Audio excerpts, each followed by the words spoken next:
Okay, what is up, guys? Today we are going to be talking about the internet, computers, social media, and social software. The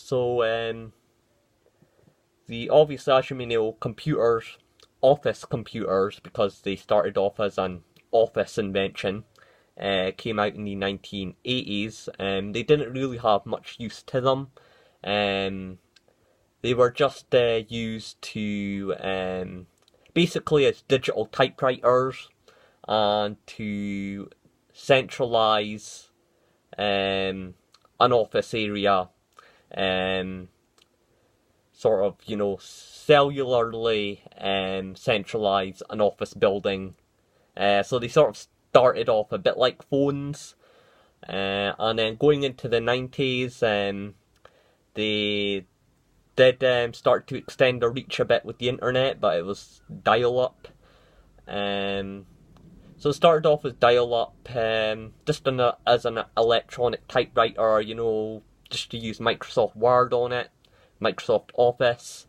Um, the internet didn't really have much to it apart from, let's just say, emailing your boss about office work, or if you were in college at the time, emailing your office professor. They didn't really have any entertainment use to it or any political use to it whatsoever when they first came out.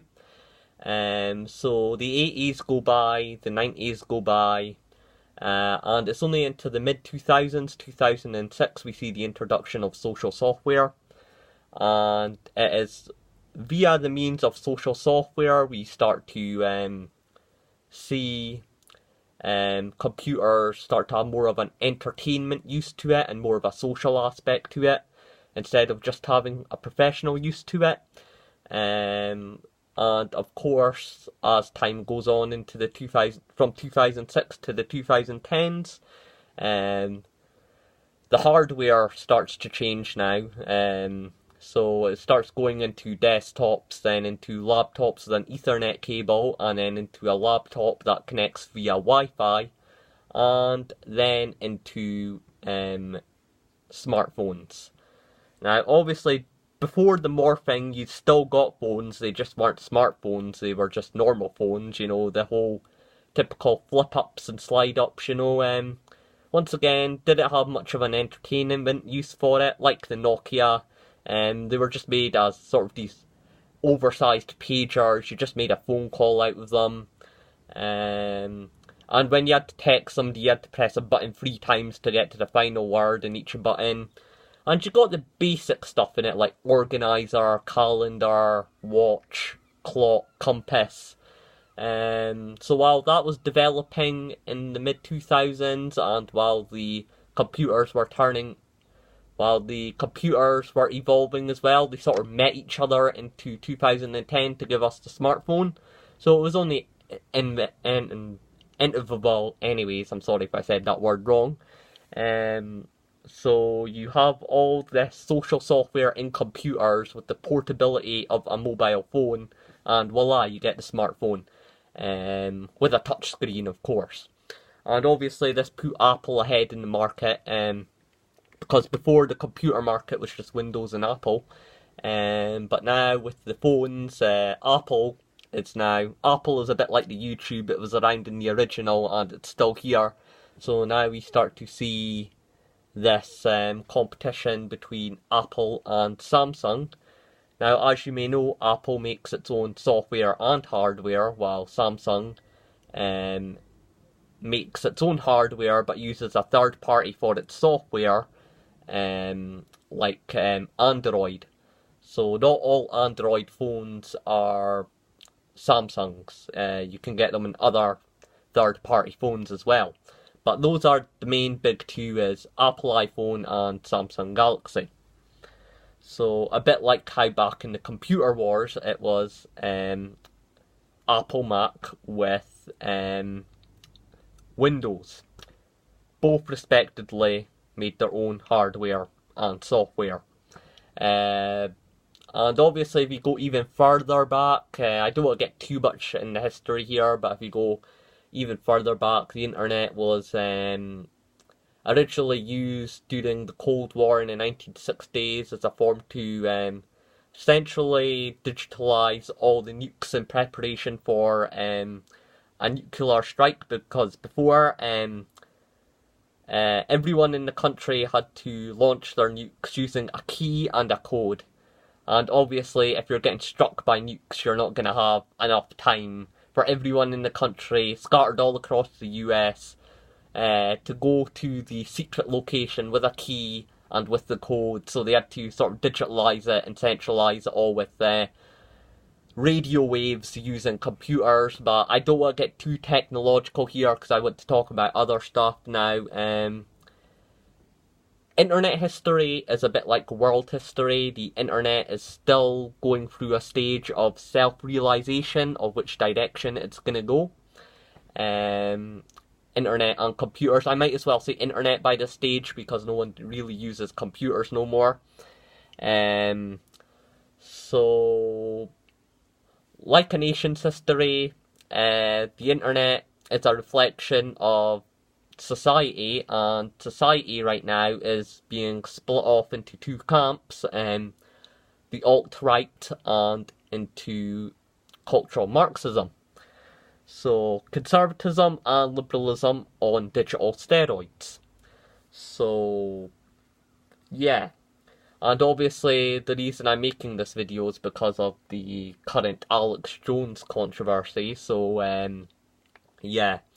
And the reason, now, I've always told everyone about the dangers of globalism and centralism and monopolism and New World Orderism. It's only now that people are starting to get it.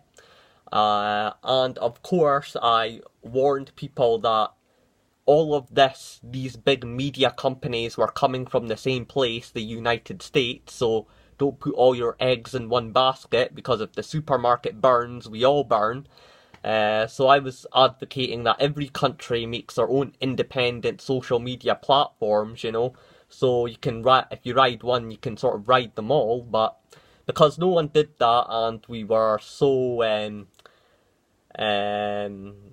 we dumped all our load in American consumptionism. When America burns, we all burn too. So I warn people about this. I warn people about centralism, globalism, TTP,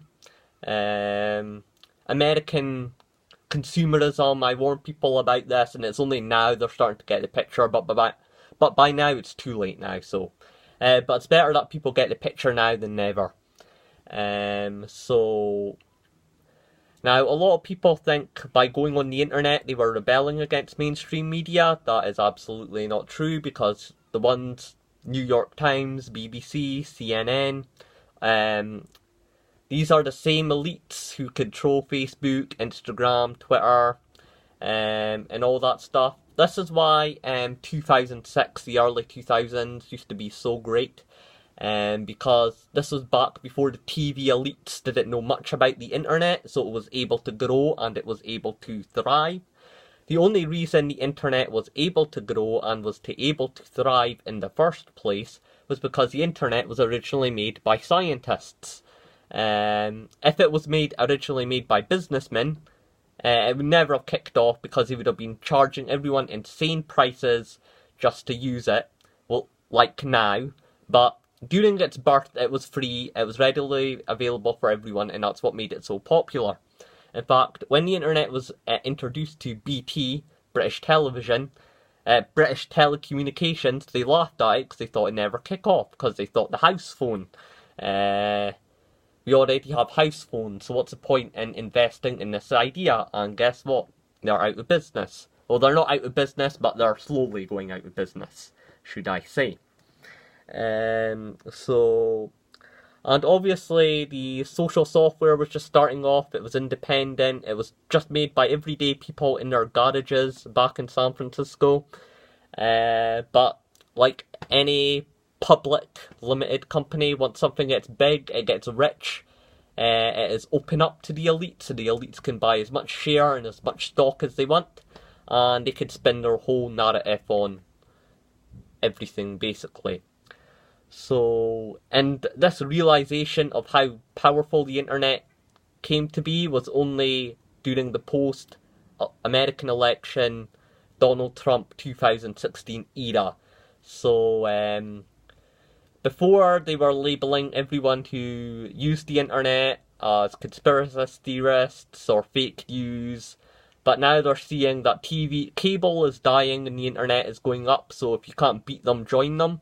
So they're buying as much stock as they want, because these guys, BBC has been around since whenever, so they're using all that accumulated wealth from the 50s and the 60s to buy up all these companies.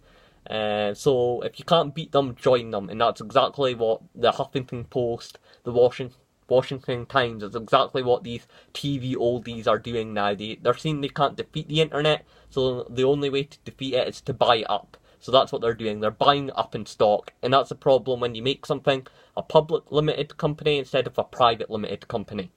So it's only now that people see it, see what the elites are doing, and now we're coming up with the phrase of big tech. So yeah, because I remember back in 2016, I know this video is going to get split into two because I'm talking for quite a long time. But I remember back in 2006, back before YouTube was bought by Google, anyone could just record their mic, just and say whatever in any genre, any category, and they could develop a small audience in a small circle. So when you see all these people complaining about big tech, how big tech is messing about up with their algorithms, and they're monopolizing, well, to all these YouTube stars, weren't you not monopolizing fan bases from other people, you know, people like PewDiePie, and even InfoWars themselves, well, weren't you not taking other people's audiences away because you simply had more of the money and the capability to do it, and now you don't like it, now it's being done to you? So, because look at this channel doesn't get that much views, and why should it when you can subscribe to a channel that puts more money into their YouTube channel? I can't because I don't even have a Patreon. So, I think it's a bit of poetic justice in that sense, but it's clearly not out of fairness and out of equality and messing up with the algorithm so other people could get views. It's not being done in that intent.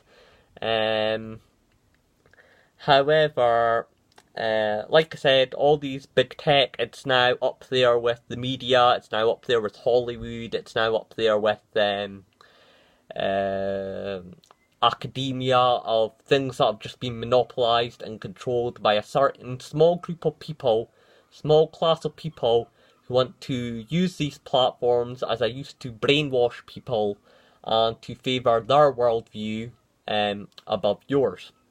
And everyone does this. The alt-right does this. It's just only because big tech in San Francisco and California has always been an extremely lefty place anyway.